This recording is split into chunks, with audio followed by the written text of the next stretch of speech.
नमस्कार।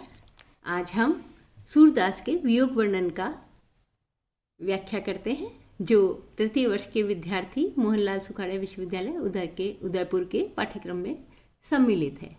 आइए हम देखते हैं वियोग वर्णन। सूरदास का वियोग वर्णन उनके भ्रमर गीत में सम्मिलित है, जो अत्यंत ही मार्मिक और हृदय स्पर्शी बन गया है। यह हिंदी साहित्य की अमूल्य धाती है। एक प्रकार से हिंदी में सूरदास का वियोग यदि ना हो तो इतना मार्मिक और करुण वर्णन हमें अन्यत्र कहीं देखने को नहीं मिलता। तो आइए हम देखते हैं वियोग वर्णन। देखो, मधुकर श्याम हमारे चोर। कवि पहले पद के अंदर कह रहे हैं कि हे भ्रमर, क्योंकि वहाँ भ्रमर जो कहे मधुकर, एक भंवरा बीच में आ गया तो गोपियों ने अपनी सारी पीड़ा को उस भ्रमर के माध्यम से, क्योंकि हमारे यहाँ पर एक परंपरा है, स्त्री सीधे बात नहीं करती, क्योंकि सीता ने भी कहा है ना, तृण धड़ी ओट कहत वे देई, इनके को बीच में रखकर कहती है। इसी प्रकार से यहाँ भी गोपियाँ जो है वो एक भ्रमर को बीच में रखकर अपनी पीड़ा को व्यक्त कर रही है। देखो, भ्रमर मधुकर श्याम हमारे चोर। हे भ्रमर, कृष्ण हमारे वास्तविक चोर हैं। क्यों? क्योंकि उन्होंने हमारा हृदय चोरी कर लिया और अपनी मधुर छवि और तिरछी चितवन और कटाक्ष के द्वारा हमारा सब कुछ उन्होंने चोरी कर लिया। मन हरि लियो सांवरी सूरत, चिते नयन की कोर। नेत्र सीधे नहीं, कटाक्ष मारकर, यानी नयन की कोर अर्थात तिरछे नेत्रों के द्वारा हमारे हृदय की चोरी कर ली है। पकड़ियो ते ही हृदय उर अंतर, लेकिन हमने तो उनके प्रेम और उनके स्नेह को, उनकी बाकी चितवन को अपने हृदय के अंदर प्रेम प्रीति के जोर से पकड़ रखा है। हम उनको छोड़ने वाले नहीं हैं। क्यों? गए छुड़ाए छोरी संवद, वो तो हमसे सारे बंधन छुड़ाकर चले गए हैं, लेकिन हम उनको किसी भी प्रकार से छोड़ नहीं सकते। और किस प्रकार से छोड़? हंसरी अकोर, यानी थोड़ी सी मीठी सी मुस्कान से वो हमारे हृदय को चोरी कर कर और हमारे सारे संबंधों को तोड़कर चले गए। हम कृष्ण के प्रेम में इतनी अनुरक्त हैं कि इनके वियोग में अचानक उठ पड़ती है सोते सोते। सोवत ते उच की परी, दूत मिलियो मोहि भोर। हम रात को सोते सोते अचानक बैठ जाती हैं और सुबह क्या होता है, एक दूत वहाँ से आया हुआ हमें मिलता है, दिखाई देता है। सूर श्याम मुस्काही, मेरो सर्वस ले गयो नंद के। सूरदास कहते हैं कि गोपियाँ कह रही है कि कृष्ण तो केवल मुस्कुरा के हमारा सब कुछ लेकर चले गए, जो कि नंद के किशोर, नंद के बालक कृष्ण जो हैं वो हमारा सब कुछ लेकर चले गए हैं। देखिए, गोपियों की यहाँ अत्यंत मार्मिक विरह वेदना प्रकट हुई है और गोपियों ने जो कृष्ण का, मतलब गोपियाँ ये कह रही है कि कृष्ण हमारे अत्यंत निष्ठुर व्यवहार कर रहे हैं हमारे प्रति। और हम देखें कि अनुप्रास का सौंदर्य सर्वत्र है, कोर जोर अंत में है जो है अंत्यानुप्रास हमें दिखाई दे रहा है। और साथ ही श्रृंगार रस की सुंदर व्यंजना है, जिसमें हम श्रृंगार का वियोग रस, वियोग जो है वह हम देख रहे हैं, विप्रलंब श्रृंगार, उसका सुंदर वर्णन है। माधुर्य गुण सर्वत्र व्याप्त है। अत्यंत कोमल कांत प्रदावली जो है वो कवि ने यहाँ वर्णित की है। अगला पद देखें हम, अखियाँ हरि दर्शन की प्यासी। ये बहुत ही प्रसिद्ध पद है ना। हम आज कभी भी यहाँ सुन सकते हैं, किसी अच्छे गायक जो है इस गीत को अवश्य गाते हैं, इस पद को अवश्य संगीतबद्ध करते हैं। देखो चाहती न कमल नैन को, रात दिन वो कमल नैन को, कृष्ण को देखना चाहती है और उदास रहती है, क्योंकि कृष्ण के अलावा और कुछ देखना ही नहीं चाहती। आए गए उद्धव फिर गए आंगन। एक दिन उद्धव आए और हमारे आंगन में आकर वापस चले गए, और क्या कर गए? डारी गए गल फांसी, और हमारे गले में एक फांसी डाल गए, क्योंकि वो निर्गुण योग का ज्ञान लेकर आए थे ना, तो हमारे गले में इसकी फांसी, एक तो कृष्ण ने फांसी डाली वियोग देकर, और दूसरा उनका जो मित्र आया वो दूत बनकर, वो भी हमारे गले में फांसी डाल के चला गया। केसरी तिलक मोतिन की माला, वो कृष्ण कैसे हैं? जो केसर का तिलक लगाते हैं, मोतियों की माला पहनते हैं और हमारे वृंदावन के वासी हैं। हम तो केवल उन्हीं से प्रेम करती है और वही हमारे प्रिय है, अन्य कोई नहीं हमारा प्रिय है। कहूँ की मन की कहूँ न जाने, जैसे कहते हैं ना कि जिसके दर्द होता है वही पीड़ा को समझ सकता है ना। यहाँ गोपियाँ भी कह रही है, हमारी पीड़ा तो केवल हम ही जानते हैं, हमारी पीड़ा को और कोई क्यों जानेगा? कोई भी किसी के मन की पीड़ा को नहीं समझ सकता। लोगों के लिए तो हमारी पीड़ा जो है, हमारा ये विरह जो है, ये हंसी का एक विषय है ना। सूरदास प्रभु तुम रे तरस को करो तले हो। सूरदास कह रहे हैं कि गोपियाँ ये कह रही हैं कि अब तो हम काशी जाकर करवत ले लेंगी, है ना। अर्थात अब तो हम अपने जीवन के इस है ना, कहते हैं कि क्या कह रहे हैं, काश नामक, है ना, कि हम अब जाकर करवत ले हो काशी, काशी जाकर अब करवत पर। ऐसा माना जाता था पहले कि जो भी भगवान से मिलना जाता था वो काशी में जाता था और एक करोत लगी हुई थी वहाँ आरी, उसके ऊपर जाकर कट जाता था। तो वो यही कह रहे हैं कि हम तो वहाँ जाकर करत ले लेंगे। इस प्रकार से गोपियों की यहाँ विरह वेदना ही मार्मिक विरह वेदना व्यंजित हुई है और यहाँ तक कि मरने तक को तैयार हो गई है कि हम काशी जाकर अपने आप को समाप्त कर देंगे यदि तुम नहीं मिले तो।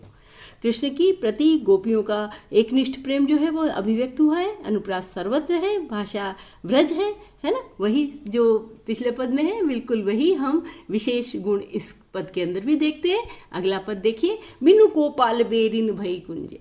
देखो, जो जब संयोग होता है तो जो सारी चीज़ें प्रकृति सब अच्छी लगती है ना, सजीव निर्जीव सब चीज़ें हमको बहुत अच्छी लगती है, लेकिन जैसे ही ये वियोग की स्थिति होती है तो सारी चीज़ें वैसे उतनी ही खराब और उतनी ही पीड़ादायक लगने लगती है। तो गोपियों को भी जो कुंज है, कृष्ण थे तो बड़े अच्छे लगते थे लेकिन अब अत्यंत खराब लगते हैं। बिनु गोपाल बेरिन भई कुंजे, है ना, वह कह रहे हैं कि कृष्ण के संयोग के क्षणों में जो ये सुखदायक थी इस कुंज, ये आज हमारे लिए अत्यंत पीड़ादायक हो गई है। तभी ये लता लगती अतिशील, तब ये जो लताएं हैं ये हमको बहुत ही शीतल लगती थी और आज ऐसा लग रहा है जैसे इनमें से आग की लपटें निकल रही हो। अत्यंत पीड़ा देने वाली ये लताएं जो है वो हमें लग रही हैं। वे ये कहती है गोपियाँ इतनी ज़्यादा पीड़ित हो गई है कृष्ण के वियोग में कि ये यमुना क्यों बह रही है, वृथा बहती यमुना खग बोलत, ये पक्षी क्यों बोल रहे हैं, व्यथा कमल फूले अति गुंजे, ये कमल भी व्यर्थ ही फूल रहे हैं, इनका कोई औचित्य नहीं, हमें ये बहुत खराब लग रहा है। और अब फूले ये जो भ्रमर इनके ऊपर गुंजार कर रहे हैं वो तो और भी पीड़ा देने वाले हमारे लिए बन गए हैं, है ना। तो ये सारी चीज़ें जो हमें संयोग में अच्छी लगती थी वो आज वियोग में बहुत ही विपरीत प्रभाव वाले हो गए। पवन, जल, कपूर का, चंद्र किरण, ये सभी के सभी जो है वो अत्यंत सुंदर लगते थे लेकिन आज बहुत ही खराब है। पवन पानी घन सार संजीवनी, दधि सुत किरण भानु की भुंजे, ये सब के सब हमारे लिए ऐसा लगता है कि जो सूरज की किरणें हमें अच्छी लगती थी वो हमें लगती है कि लपटें हमारी तरफ आ गई है ना। इस प्रकार से सब कुछ हमें अत्यंत ही पीड़ादायक लग रहा है।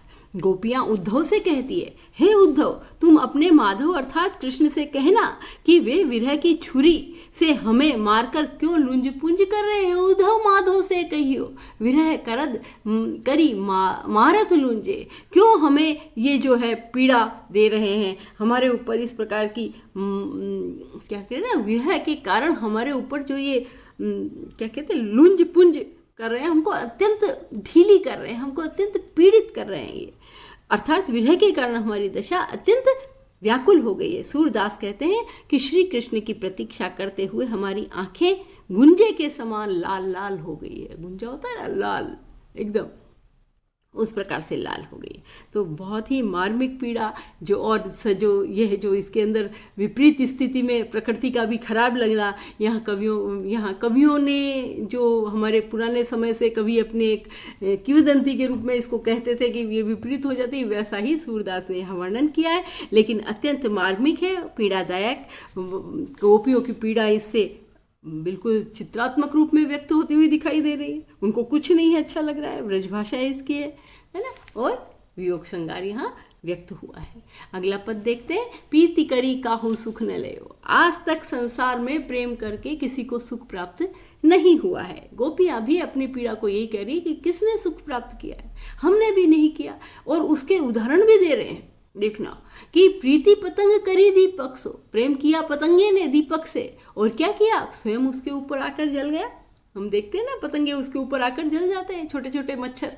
अलिसुत प्रीति करी जलसुत सो, है ना, क्यों कौन अलिसुत यानी भ्रमरा, इसने किससे किया, जलसुत यानी कमल, कमल से प्रेम किया और संपत्ति हाथ गए, है ना। भ्रमर ने कमल से प्रेम किया तो वह अत्यंत अनंत अर्थात अपने प्राणों को खो देता है, क्योंकि कमल के ऊपर बैठता है और कमल रात्रि को बंद हो जाता है, प्राणों को ही खो देता है। हमने भी श्री कृष्ण से प्रेम किया और हमारी भी दशा पूरी तरह से वैसी ही हो गई जैसी उनकी हो रही है है ना, तो मृत्यु को ही प्राप्त हुआ। हमारी भी दशा संभव तो वैसी हो जाएगी, क्योंकि उसके चलते हमसे कुछ नहीं कहा और विरह वेदना में तड़पने के लिए हमको छोड़कर चले गए। सारंग प्रीति करी नादसो, इसी प्रकार से मोर जो है वो बादलों के प्रीति करते हैं, और बादलों से प्रीति करके क्या करते हैं, देखो सारंग सो सन्मुख ब्यान पर, तो बादल क्या करते हैं, बहुत तेजी से वर्षा उसके ऊपर ही चला देते हैं, वाण के समान वर्षा।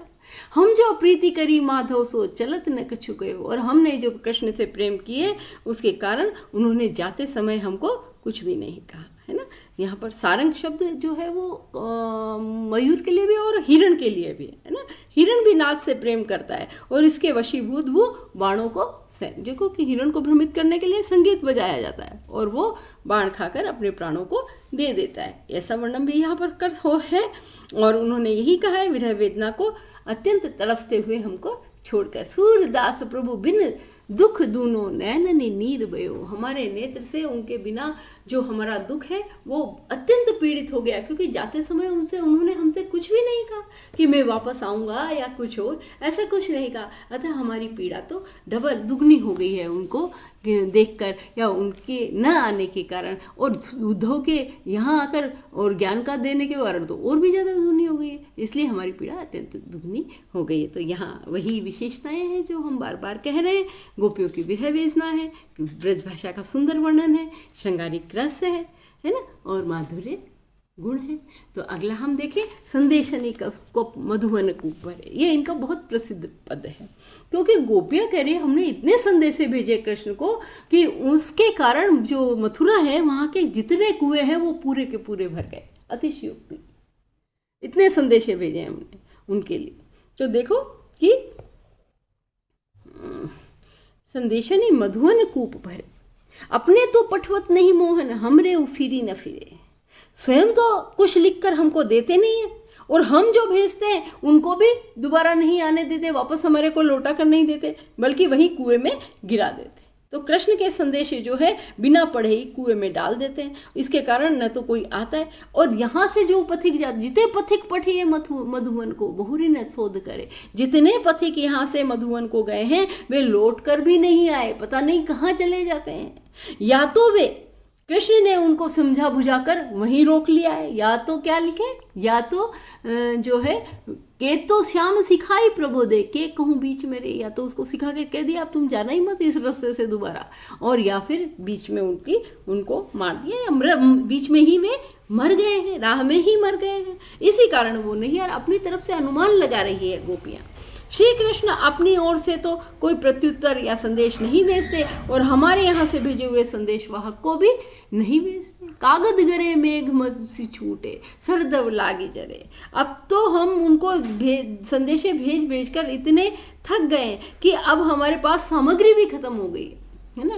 जो कागज से हमारे वो सारे गल गए, क्योंकि रोते हैं आंखों से तो वो गल जाता है, और मेघ मसी खूटे, अब तो शाही भी खत्म हो गई। कागज रोने के कारण आंसुओं में भीग गए, और कमल जो तथा कलम जो है वो जंगल की आग में, विरह की आग में भी जल गई है। और अब इन साधनों का अभाव के कारण पत्र भी लिखें तो कैसे लिखें। सेवक सूर्य लिखन को आंधो पलक कपाटा रे। सूरदास कह रहे हैं कि मैं तो, जो गोपियाँ कह रही है कि अब हम, है ना, अब तो हम रो भी नहीं पा रहे हैं, है ना, सुलिखन को आंधो, अब तो हम अंधे हो गए हैं।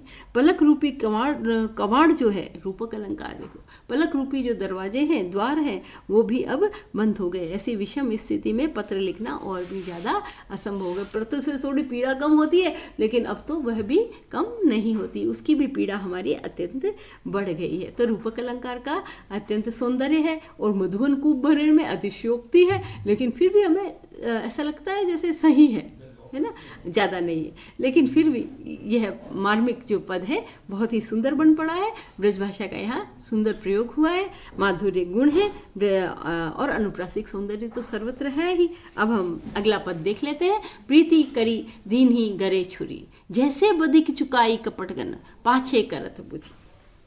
हमारी जो स्थिति है वह ऐसी हो गई है कि कृष्ण ने हमसे जो प्रेम किया वो नहीं, बल्कि हमारे गले पर एक प्रकार से छुरी ही चला दी है। अर्थात एक प्रकार का विश्वासघात किया है कवि जो कृष्ण ने गोपियाँ ये कहना चाह रही है, व्यंजित कर रही है गोपियाँ। सूरदास उनकी मनोव्यथा को अपनी भाषा में ऐसे अभिव्यक्त करते हैं कि गोपियाँ जो कह हे उद्धव, श्री कृष्ण ने हमसे प्रेम प्रदर्शित करके हमारे गले में छुरी चला दी है। जिस प्रकार बहेलिया पहले तो पक्षियों को फंसाने के लिए दाने डालता है और उसके बाद उनको पकड़कर उनकी बुरी गति करता है, या तो पकड़ लेता है या मार देता है या बेच देता है, कुछ भी ऐसा करता है ना। तो वह हमारी जैसे बधिक चुपाई कपटकन, पाछे बुरी करता है, पीछे हमारे साथ अच्छा नहीं करता। अर्थात श्री कृष्ण ने पहले तो प्रेम में फंसा लिया और फिर हमारे साथ ऐसी मर्मांत तक हमारी मार्मिक पीड़ा हमको पहुंचाई। उन्होंने मुरली के मधुर स्वर रूपी जो होता है ना, एक चिपकाने का प्रसार सुना है, लिखा है ना कि क्या लिखा उन्होंने, बंक बिलोकनी मधुर नहीं, मुरली मधुर चंप कांपो करी मोर चंद्र ठगवारी। उन्होंने पहले तो हमको इस बांस की बंसुरी के अंदर कंपा बनाया और फिर मयूर पंखों के मुकुट की जो उन्होंने टटिया जो थी उसके पीछे छिपकर हम गोपियों को, चिड़ियों को और अपने जाल के अंदर फंसा लिया। और फिर क्या ऐसे चिपकाने के लिए बना दे, पक्षियों को पकड़ने के लिए एक चिपका देते हैं, फिर उनको बुलाते हैं, वो आती है और उस पर चिपक जाती है। और इसी प्रकार से हमारे साथ भी उन्होंने ऐसा ही किया, बिल्कुल। और क्या है, बंक विलोकनी लागी लोभ सकीन तन ही हमारी।